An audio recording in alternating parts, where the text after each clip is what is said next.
was underneath the wheels of the train for a good 40 minutes that night. It'd be a different life, but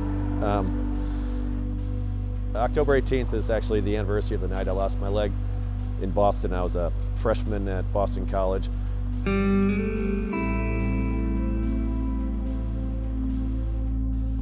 And we were on our way to a party, an off-campus party, where I'm told that my friend who I tried out for the baseball team with, he had called to me from the middle of the island where there's an iron fence that separates the two trolley car tracks. I'm on the sidewalk side, a couple lanes of traffic. Between us there's an opening by a big pole, or I guess they had been doing some work on the fence. But I thought I had a chance to run across the street through this opening and catch up to my friend. There was nowhere to go. I bounced back in the path of the train. It dragged me, stopped on top of me. And I was underneath the wheels of the train for a good 40 minutes that night. And lucky to be here.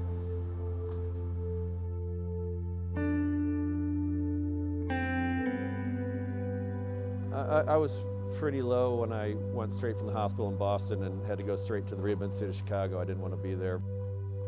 I think there's periods in the hospital where you're depressed, where you can't move, but when you're in the rehab hospital, you're with other people that have had injuries, and losing a leg and a couple fingers is not that big a deal if you're there with people that got a halo on their head and they got a broken neck. You know, there's lots worse things. I got a piece of plastic in my skull. I could have been brain damaged.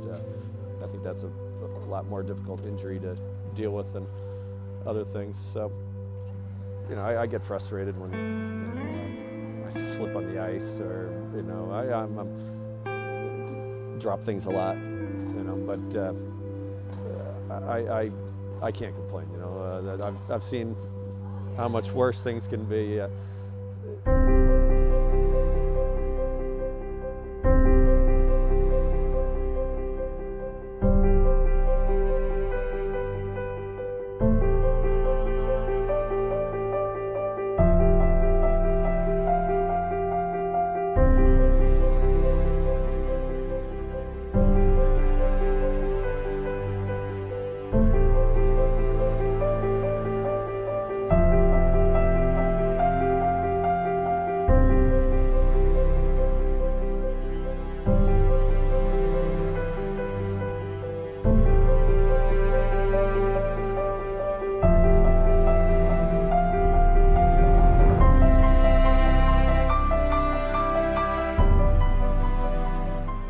I played wheelchair basketball shortly after my accident, and then started playing their team.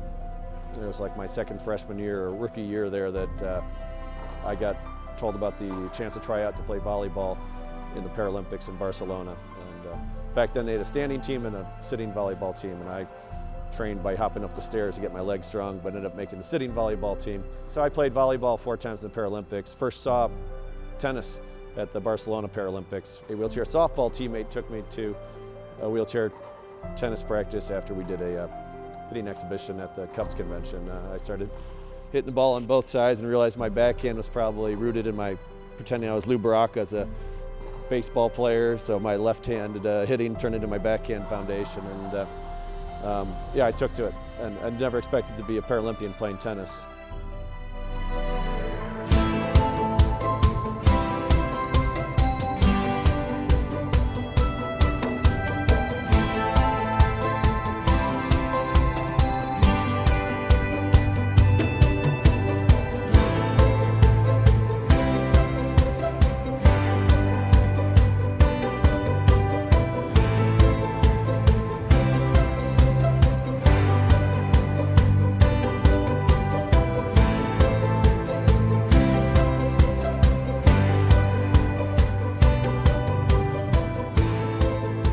My coach is Paul Moran. He's good. And he's my best friend too.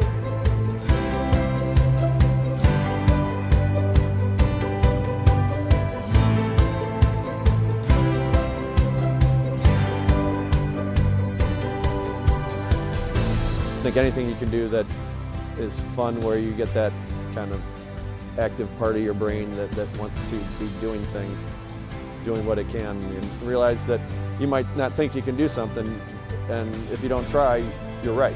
Things gave me second my life. So play tennis make me be happy, and now I'm happy. It was through the rehab in Chicago. I just started playing wheelchair basketball with them. Our coach asked us what our New Year's resolution was for 1992, and I said to make it to the Paralympics playing volleyball, and started training for that. And I made the Paralympic team, and we weren't that competitive. We didn't even bring 12 guys over. It's 6-on-6. We brought 9 guys. So to beat the home team and not come in last place was our goal. We wanted to look good for the big crowds in Spain, and amazing crowds. Barcelona was the best Paralympics ever. It was unbelievably warm, friendly, and you felt welcome. That was my first Paralympic experience. Very tough to beat that. Tennis would kind of take this side. I'd have to kind of put it to the side when I was training for volleyball, but then I started using it when our team started traveling more. We would go to Europe and play volleyball, and I'd stick around and play a couple tennis tournaments on the way home. And so I actually became a pro tennis player after my 3rd Paralympics in Sydney. I stuck around and played a couple tournaments in Australia. I made it to the finals in 2 of them.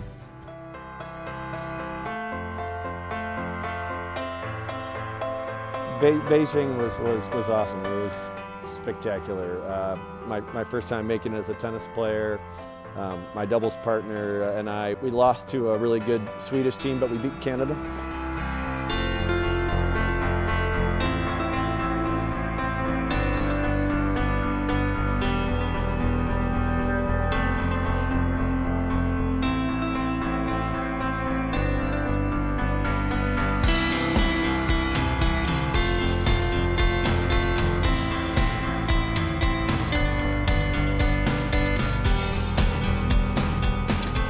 Paralympics is a direct result of war, pretty much. It got its start after World War II.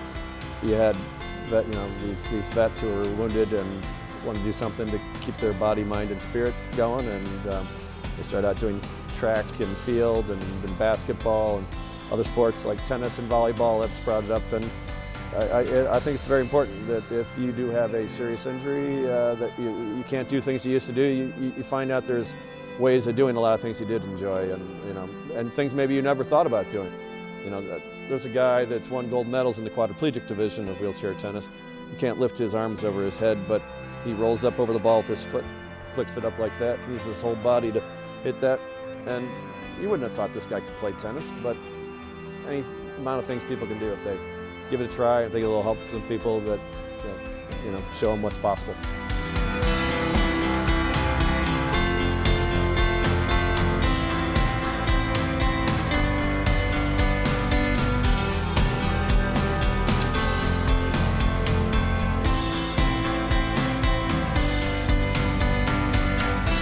I think the gift of adaptive sports is just there to let you know there's a whole world of opportunity out there.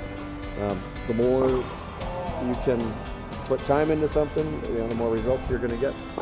And I've had a lot of people through tennis and softball tell me that I have helped inspire them, and that's nice.